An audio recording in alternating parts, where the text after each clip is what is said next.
The reason why I like talking about game releases just a couple days after their announcement is because so much information comes after the initial release of the games. I don't want that important information to fall between the cracks, right? And I don't want to copy everyone else's video and I'd be like, this is Marathon, this is everything that was told to us, let me regurgitate that into a video. This video is going to be kind of putting all the external information that we've heard about Marathon beyond the live stream, beyond the trailers and things like that. This is all the individual stories we've heard about Marathon, the positives and the negatives, which are something that I think we really need to cover when it comes to this game. So hopefully this video will be able to provide you guys enough information beyond just what we already know about the basics of Marathon to give you guys more information about what to expect from this game. So if you want to know more about Marathon, make sure you stay tuned throughout the whole video to understand all the details. So since I haven't talked about it yet, I want to talk about it just in this video to get my 2 cents on it. The initial gameplay reveal trailer live stream that we've had of Marathon,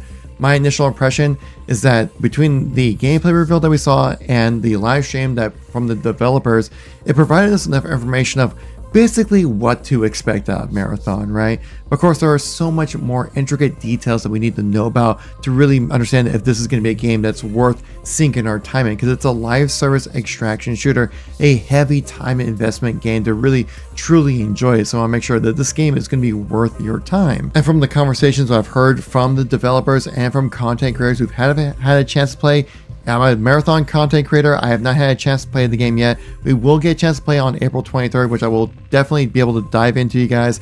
I'll give you my honest opinions about Marathon when we finally get a chance to play it. But for right now, from what we've heard from everybody, is that generally the gameplay moments, like the moment-to-moment gameplay experience, is on point. It's fun. It's a fantastic game. And it seems like it's leaving a lot of people who've already had a chance to play the game wanting to play more, which is one of the most important aspects of the game. We didn't get this at all when it came to like say like Concord or various other games out there that which content creators have had a chance to jump in and play, and then the game just ultimately flopped. And just judging from the art style, the gameplay loop, and the different type of mechanics we're looking to talk about in this game, that it sounds like something that I'm definitely wanting to dig myself into, because I've been missing this big, huge DMZ size hole in my heart, right? I put so many hours into Modern Warfare 2 DMZ, love that mode, the social aspect of it, the grind of it when it came to the extraction shooter aspect of it, but also being rather a casual entry to that style of gameplay, because extraction shooters have leaned so much into the hardcore shooters aspect of the whole thing that it's really been much more of an off-putting aspect to the game play mechanics than what I would like to have. And Marathon's looking to step right into that, being we're going to give you the depth that you want when it comes to having an extraction shooter, but also that casual aspect of it, that where it makes it easy and intuitive to jump into and play and have fun within your first game, which is exactly what I was expecting to have at Marathon. And this is exactly what was communicated during those live streams and during the communication that we've seen between developers and content creators. So it gets me more excited to play about this game. But let's dive into some of the positives and the negatives that we've heard recently about Marathon, because it's some really important stuff that needs to be addressed. Starting off with the positive side of things in this video, guys, there will be no PSN account required to sign in to Marathon. Obviously, this subject was a very big sore point when it came to the Sony side of things of Helldivers 2, forcing people to make a PSN account after the game's been released for months at this point. Forced so many negative reviews, was an overall huge hit to the reputation of Sony PlayStation, to where they actually took that step back and like, okay, you don't need to make a PSN account to boost our metrics for Helldivers 2.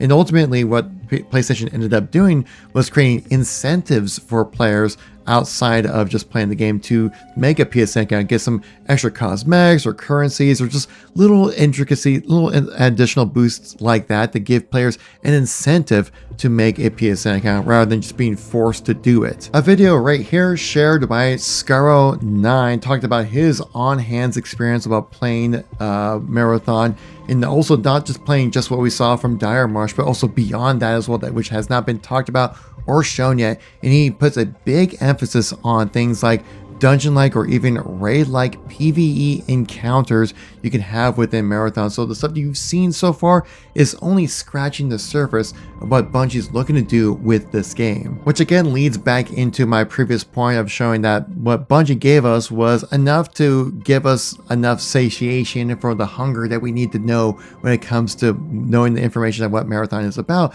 but also leaving us a lot more. And from everything that we've heard about, especially with the third map that's being with this game, because there's going to be 3 maps along with the launch of this game, or actually it might be the 4th map, I can't remember exactly which one it is, but one of those is going to be like the Marathon ship itself being a high level tier type of map, kind of similar to we've seen with some maps like, say, it was a building, like I believe it was called 21 in DMZ, where it's like, yeah, very intense, high level, only on the weekend available type of gameplay experience, which gave it just some more variety and things like that, which is something we're going to talk about later in this video, which seems like variety and repetition and replayability might be an issue with Marathon. But knowing that there is still so much more to be learned about Marathon from what we've had from the hour-long plus discussions and interviews we've seen post the gameplay reveal, that there's still so much more to be known and experienced with this game, just shows me there is so much more content and things to experience beyond just the surface level that we already know.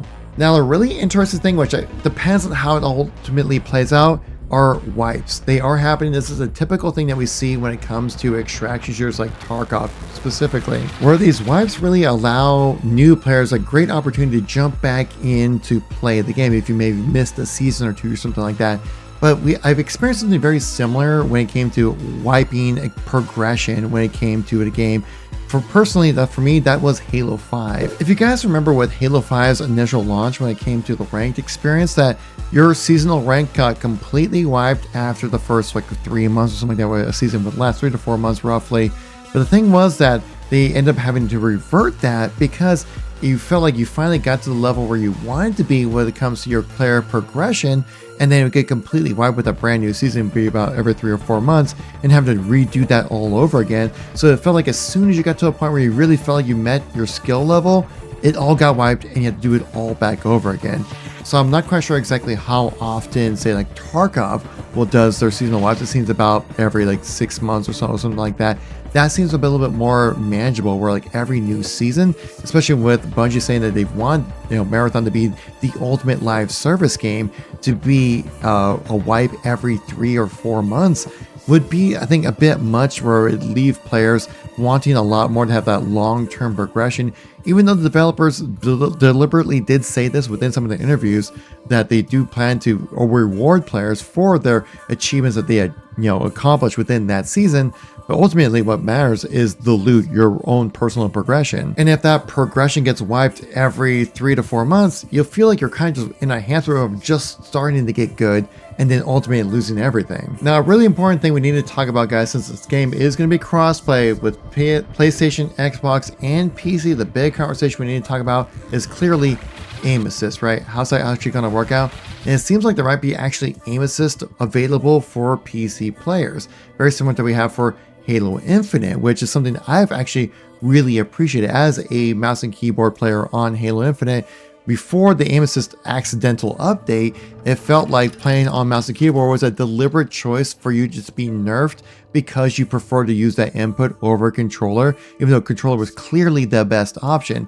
This is an experience I'm currently having right now as I've dived back into Call of Duty and Warzone, and seeing that the mid to close range engagements, especially in Call of Duty, are so dominated by aim assist that basically the game is aiming for those controller players, and for the player movement being so fast, it makes things very difficult to track on mouse and keyboard. I'd say one of the best examples of how aim assist works within Marathon is within this clip in particular right here.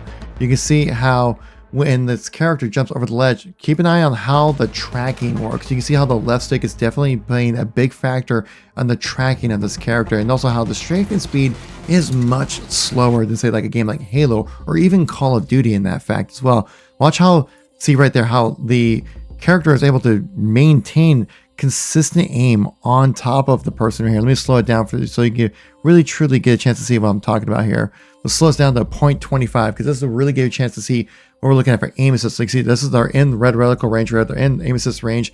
How accurate they have pretty much been right on point with that player. And it seems like obviously some skill level will take into factor when it comes to being on target that easily. But I'm saying that within this moment right here, there was almost 0 shots missed. And we do know that Destiny, for example, very favorable when it comes to the aim assist, especially on controller. Obviously, bullet magnetism plays a huge part on mouse and keyboard as well when it comes to being accurate within the game. Of course, we'll truly understand what that aim assist magnetism is going to feel like once we play the alpha here on the 23rd, which again, we won't be able to stream it or record it, but I will be able to give you my full experience of when I finally get a chance to play it. Let's talk about the next 2 positive points real quickly before we get into the complaints and negatives, guys.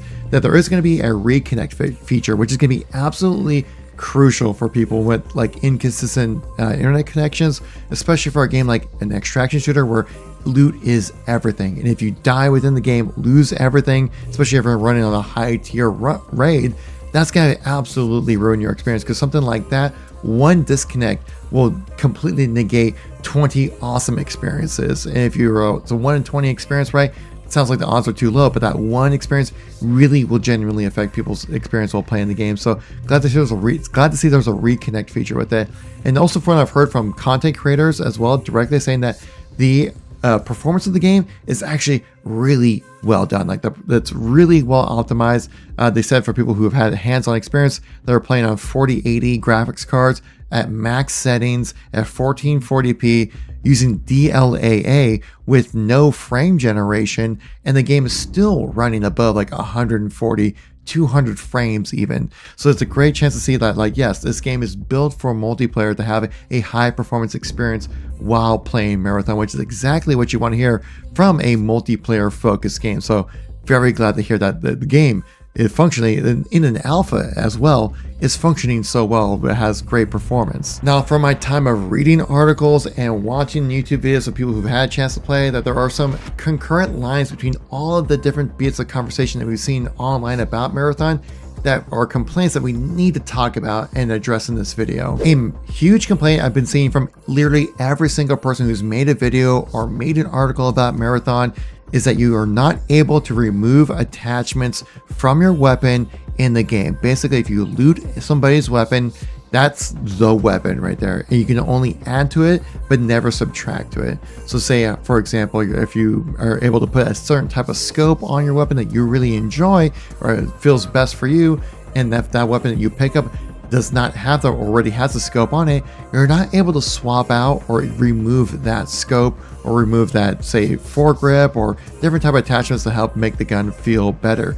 This is, again, I think a huge complaint point I've been seeing from literally every single content creator, every single article I've read about the attachment system within the weapons of Marathon, that pretty much everyone's saying we don't like this. And also a lot of clearly that a lot of the developers at Bungie recognize this as well. They've talked about how they don't want basically attachments to be the meta when it comes to unlocking things in the game. They want you to earn guns in the game, not attachments, if that makes sense, which I totally get. But you also want to give players that freedom, that expression of gameplay, to be able to choose how they want their weapon to function within the game, especially since it's such a crucial part of what a first-person shooter can be, right? We experienced this a lot when it came to saying DMZ in Call of Duty Modern Warfare 2, where I was able to bring in my loadout weapon into the game once I earned enough weapon money within the game to buy out my loadout weapon. So there is still a bit of a trade-off to be able to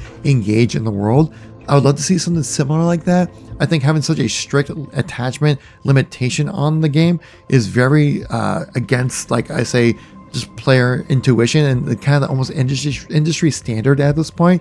Now, if you want to still keep it very difficult for players to switch out weapons, maybe have a cost, right? Of being able to, like, you'll destroy the weapon but maintain the attachments at a high cost.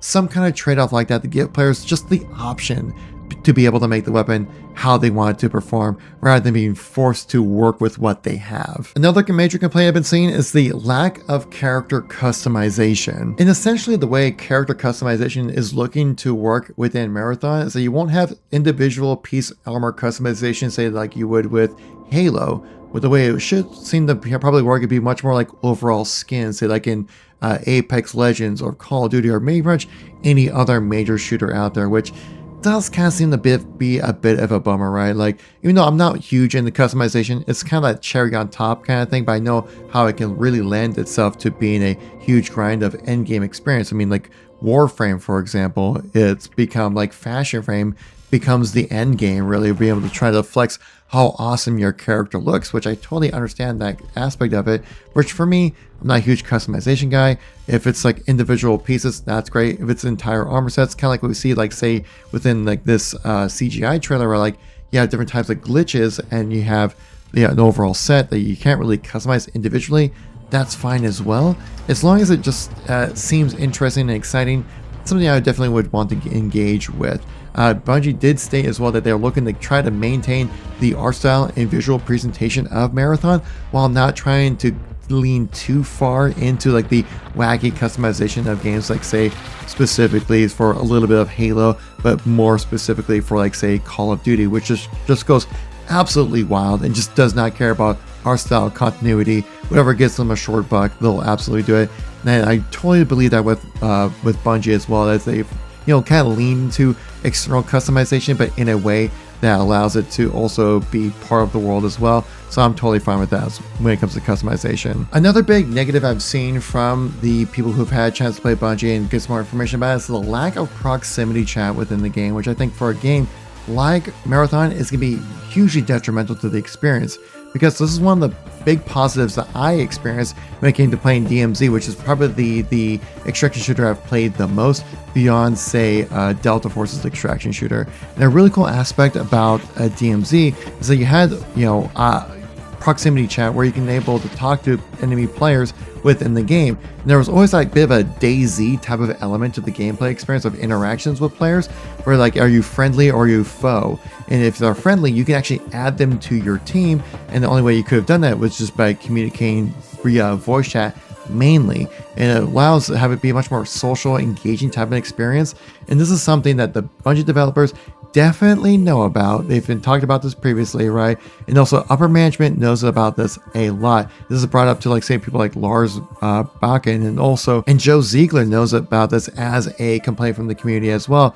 Even though yes, it might kind of be more hurtful for the general public having toxic experiences, but I think it ultimately lends itself to a better gameplay experience to be able to talk with people throughout the game and maybe potentially work together. Even though you might not be able to join each other's team, the fact that you're able to communicate with each other really lends itself to having such a unique experience that you can't really have anywhere else within a extraction shooter, especially, that I think that you gotta have voice chat a lot. You get a lot of prox chat, right?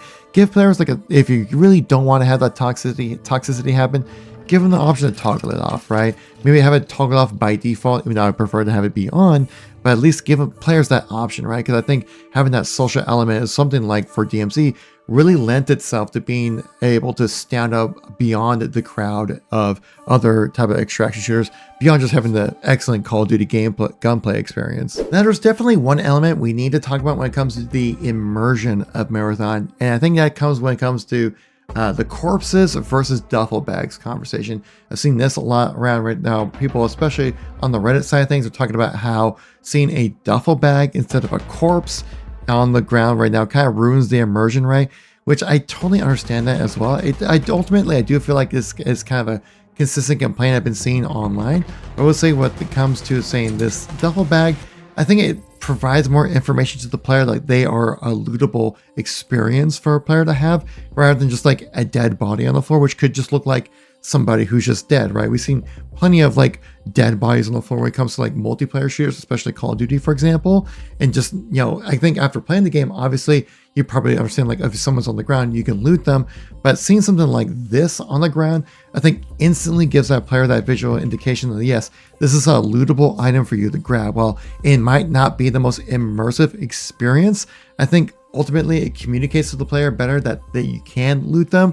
So I don't really see this changing anytime soon, but I would like to see a much more of a visual representation of like a dead body on the floor because you killed that player, but also have a bit much more obvious indication that you can't loot them put an outline on them, put an icon above their head or something like that. I don't know, just I think there's something there to be done. Another important conversation I've seen when it comes to the negatives of Marathon is the stamina. Looking right here, guys, you can see with this video gameplay from Dr. Lupo, you see him sprinting with Locus, which we'll talk about a little bit later in this video.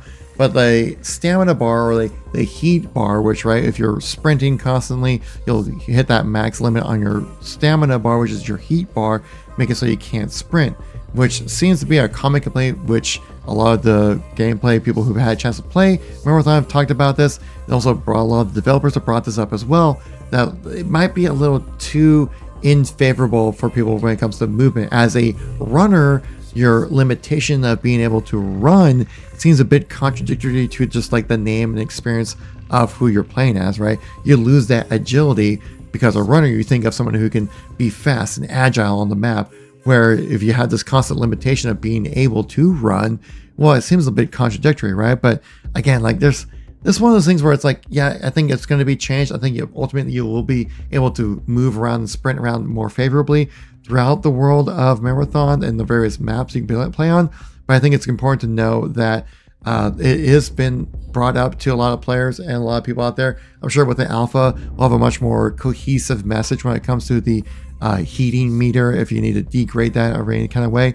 And they did mention that when it comes to the factions of Marathon, that if you rank up within your factions, will give you abilities to reduce the heating of your character as much, therefore being able to sprint longer and things like that. So it could be one of those early game nuances issues that could be a problem, right? I had a similar issue when it came to playing Stalker 2, where a lot of people complain about being overcumbered very easily within that game, which I totally understand that the complaint about being overcumbered so easily within Stalker 2. But the thing is that if you're doing a lot of side missions, you're able to accrue a lot of different types of anomalies that will allow you to be able to carry more weight and things like that. Now I've gone to the point where I put about 80 plus hours into my initial playthrough of Stalker 2 that now weight doesn't really seem to be an issue, but of course I focus so much on doing side content and gathering anomalies where it doesn't really become an issue anymore. And since this seems to be a really common complaint with early gameplay experience, that maybe down the line for endgame type of things that we won't really see that much of an issue when it comes to being able to allow players to sprint more or run more as runners. Another common issue we've been hearing a lot about, guys, when it comes to Marathon is the player character balancing, mainly with the biggest issue being Locus being kind of, well, broken. This was talked about on multiple gameplay channels when it comes to their experience of playing Marathon, that Locus seems to be the most overpowered character. This is the character that has that shield that can pop up, right? Has that dash as well. The crazy thing about utilizing the shield, that you can also sprint with it up at the same time, and being able to have that double sprint as well. It makes you faster than the fast character of Glitch. And even Joe Ziegler himself even mentioned that about how Glitch is kind of broken right now in this game.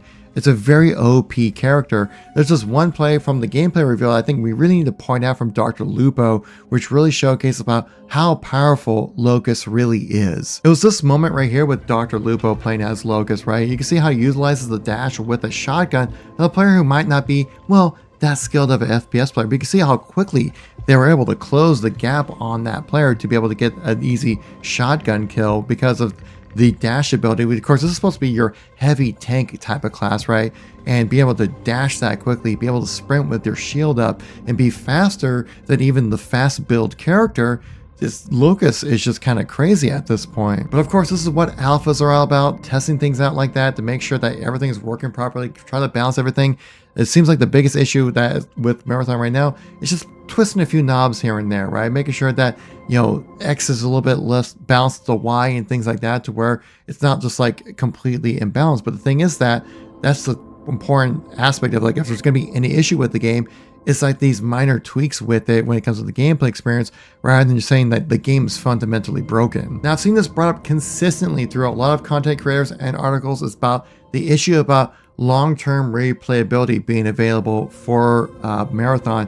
Let's take a look at the map size, for example, right? What we've seen is Dire Marsh. This is one of the 3 maps that's going to be available at launch, right? I think this is going to be the only map available for the alpha play test example right here. But you can see right here that this is where the players are when it comes to they spawn into, up to 18 players on a map. And from what I've heard from a lot of content creators, people who've had a chance to play the game, that even within the 40 hours that they were there within Seattle as a whole. So they probably had a grand total of maybe like 12 to maybe 15, 18 hours of actual game time playing. A lot of people said that they got the chance to know these maps very well, meaning that this wasn't really that complex of an experience to be able to navigate through these maps. So how are they going to be able to refresh the gameplay experience consistently when you get the chance to know an entire map within 2 or 3 play sessions, right? So how do you keep that fresh and exciting? That's going to be a really important thing. That's, like I said, that's where new maps come in, right? Where, like I said, there's going to be 3 maps at launch. I think that's mentioned about a 4th map being the Marathon ship itself, which is going to be like a high tier level type of experience. So that's one way to help kind of freshen things up a bit.